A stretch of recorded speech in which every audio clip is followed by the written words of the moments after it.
હાજી કાસમ તારી વીજળી. લેખક ગુણવંતરાય આચાર્ય. પ્રકરણ 21 રંગ દોરો.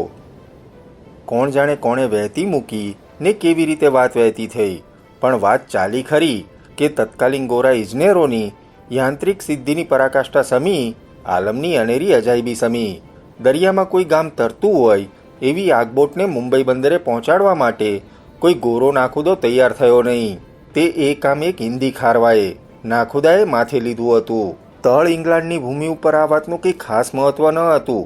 માત્ર ગોરી વહાણવટ ગોરી બનાવટના યંત્રોથી જરાક પાછળ પડી ગઈ હતી એનું જ કેવળ આત્મભાન હતું. એની ઉદાસીનતા હતી, પરંતુ ચીડ કોઈને ખાસ દેખાઈએ નહીં. પરંતુ જેમ જેમ વીજળી આગળ ને આગળ વધવા માંડી તેમ તેમ ગોરા લોકોને આ વાતની હિણપત લાગવા માંડી. ગોરા લોકો યાંત્રિક સિદ્ધિની તારીફ કરવા લાગ્યા ને એના કાળા નાખુદાની ઉપેક્ષા કરવાની વેતરણમાં પડ્યા ને કાળા લોકો એના નાખુદાને આગળ કરવામાં, વીજળીની યાંત્રિક સિદ્ધિ ભૂલવામાં ગૌરવ માનવા લાગ્યા. નાતાલ બંદરમાં ભારતવાસીઓએ હાજીનો ભારે દબદબાભેરો સત્કાર કર્યો. આફ્રિકાનો ભયગ્રસ્ત છેડો વટાવ્યો. આગબોટ ઉપર ચડી. માલાગાસા બેટ પાસેથી સીધું મુંબઈ જવું હોય તો દરિયાવાટ જુદી પડે, નહીતર વાટ સીધી ઉપર ચડે. એ ઉપરની વાટે આગબોટ ચાલી. જંગબારમાં જયરામ શિવજીની પેઢીએ સત્કાર કર્યો. દરિયાલાલમાં વીજળીએ ગોરાકાળાનો રંગદોરો ખેંચ્યો. હિન્દીઓનો જેમ ઉમંગ સમાતો નહોતો તેમ ગોરાઓનો ખટરાક પણ છાનો રહેતો ન હતો. હિન્દીઓએ વેદકાળ પહેલાંથી એ દરિયાલાલને પોતાનું પારણું ગણ્યું હતું ને એને કારણે દુનિયાના એક મહાસાગરને પોતાનું નામ આપ્યું હતું. આ જગતમાં મહાસાગર 5 ને 2 પેટા મહાસાગર મળીને 7 સાગર કહેવાય છે. ઉત્તર ધ્રુવ ને દક્ષિણ ધ્રુવ, સાતસરા અને ચોકીના 2 મહાસાગર જ્યાં પાણી સદાય હિમાયેલા ને ધરતીથી એ વધારે નક્કર એવા બરફના નિર્જન મેદાન સમા છે. પછી આવે પેસેફિક અને એટલાન્ટિક, એ 2 મહાસાગરના પેટા મહાસાગર, ઉત્તર ધ્રુવથી દક્ષિણ ધ્રુવ સુધી. એમ ઉપર ને નીચેના બરફના નિર્જન રણોને સ્પર્શતા ને આપણી સમગ્ર ધરતીને સ્પષ્ટ 2 ભાગમાં વહેંચી નાખનારા આ 2 મહાસાગરોના પેટા મહાસાગર દક્ષિણ પેસેફિક ને દક્ષિણ એટલાન્ટિક. આ 6 મહાસાગરોને ધરતી ઉત્પન્ન થઈ ત્યારથી આજ સુધી કોઈ પણ એક દેશ પોતાના નામથી નવાજી શક્યા નથી. પરંતુ તમામે તમામ મહાસાગરોમાં વધારેમાં વધારે મનમોજી, વધારેમાં વધારે તોફાની, એક કુદરતની વધારેમાં વધારે વિષમતાઓ ધરાવનારા મહાસાગરને હિન્દવાસીઓ દરિયાલાલના લાડકા નામથી ઓળખે છે ને શેષ જગત એને હિન્દી મહાસાગર કહે છે. નાના મોટા 84 મુલકો એ સાગરને કાંઠે આવ્યા છે ને પ્રત્યેક દેશે અમુક સુધીના પાણી ઉપર પોતાની મહોર પણ મારી છે. અરબી સમુદ્ર, ઈરાનનો અખાત, લંકાની ખાડી, ઇન્ડોનેશિયાનો દરિયો, ચીનનો દરિયો, જાપાનનો દરિયો, સિયામનો અખાત, જંગબારનો દરિયો, મલાયાની ખાડી. પરંતુ આ તમામ પાણી સમેતના સમસ્ત સાગર ઉપર તો હિન્દના જ નામની છાપ લાગે છે. આજથી નહીં, કાલથી નહીં, હજારો વર્ષથી.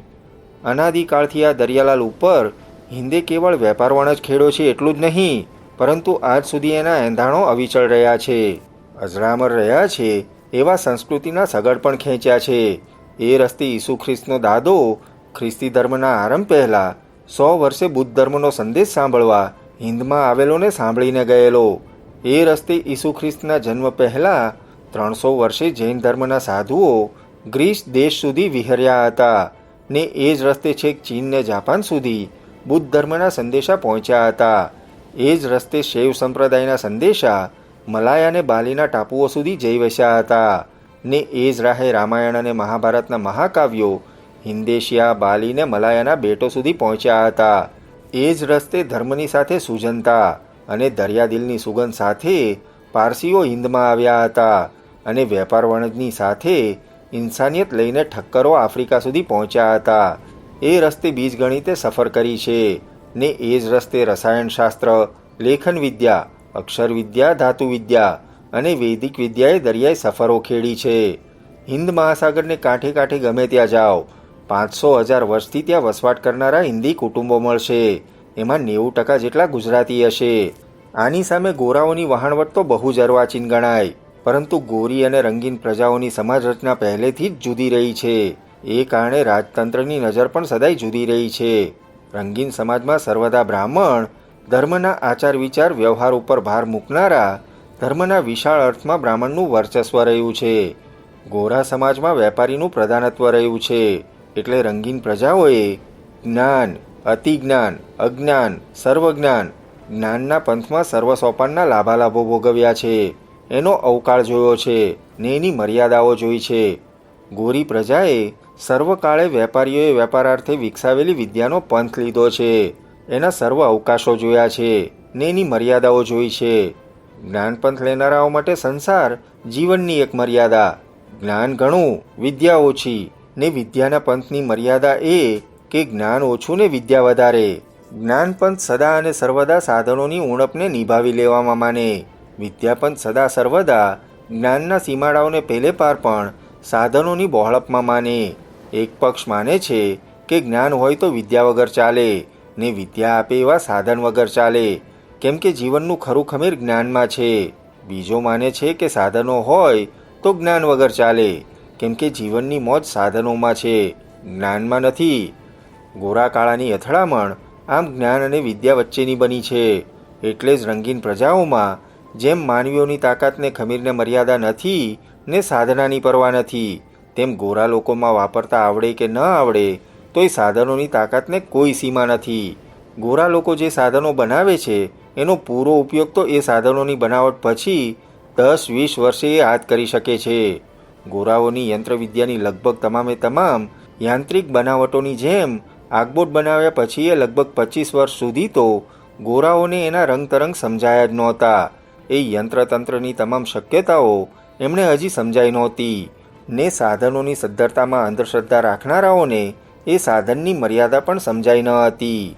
એટલે અંગ્રેજી યંત્રવિદ્યાની તે કાળની પરંપરાકાષ્ઠા સમી વીજળીને તેઓએ વહાણવાડામાં ઊભી કરી ને જગત માત્ર એકવાર તો આ યંત્ર રાક્ષસની સામે હેરત થઈને જ ઊભું રહ્યું. આ તો આખા વર્ષનો વેપારને મુસાફરી એક જ સફરમાં પૂરી થાય છે ને શું? આ તો જાણે એક આખું ગામનું ગામ જ દરિયામાં તરતું મૂક્યું ને. કુદરત ઉપરની આ એક અસાધારણ ફતેહ હતી, એમાં કોઈ ઇનકાર કરી શકે નહીં. પરંતુ કુદરત પણ કાયર નથી. મેરુ જેવા અવિચળ પહાડો ને સાગર જેવી અખૂટ જળભંડારની એ નવળી કડી પારખી કાઢે છે ને એને પડઘાવ કરવાની એ ટેવ છે. કુદરતને એમણે આટલી તો જીતી કે જ્યાં લોઢાનો આંગળી જેટલો કટકો પણ તરી ન શકે ત્યાં એમણે 1.25 લાખ ખાંડીનું લોઢું તરાવ્યું. એક આખું જંગલ જોઈએ જો લાકડું વાપર્યું હોય તો. એવું જ જહાજ ઊભું કર્યું.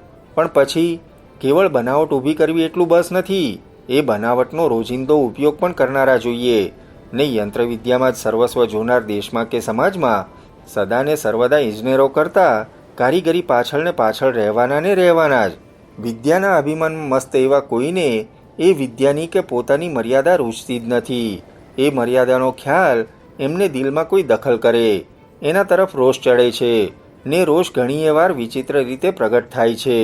એટલે જ ગોરાઓ જ્યારે એક તરફથી વીજળીની યાંત્રિક રચનાની અજાયબીની તારીફ ગાતા થાકતા ન હતા, ત્યારે બીજી તરફથી એને હનુમાન ચાલીસાની કિનારે કિનારે સમાંતરે લઈ જવાની હામ કે આવડત માટેનો ગોરો નાખુદો મળતો ન હતો ને આખરે એ હામને હિકમતનો જિંદગીમાં આજ પહેલાં જેણે આગબોટ ઉપર જન્મ ધરીને પગ પણ નહોતો મૂક્યો એવા આગબોટની યંત્રવિદ્યાથી સાવ અજાણ્યો, છતાં દરિયાની વહાણવટના જ્ઞાનનો 1000 વર્ષનો વારસદાર એવો એક સફરી નાખુદો તૈયાર થયો હતો.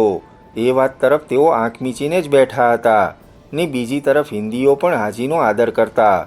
તેઓ સફરી જહાજ ઉપર વીજળીની અગર આગબોટની કોઈ સરસાઈ હોઈ શકે એનો વિચાર કરવાને પણ તૈયાર ન હતા.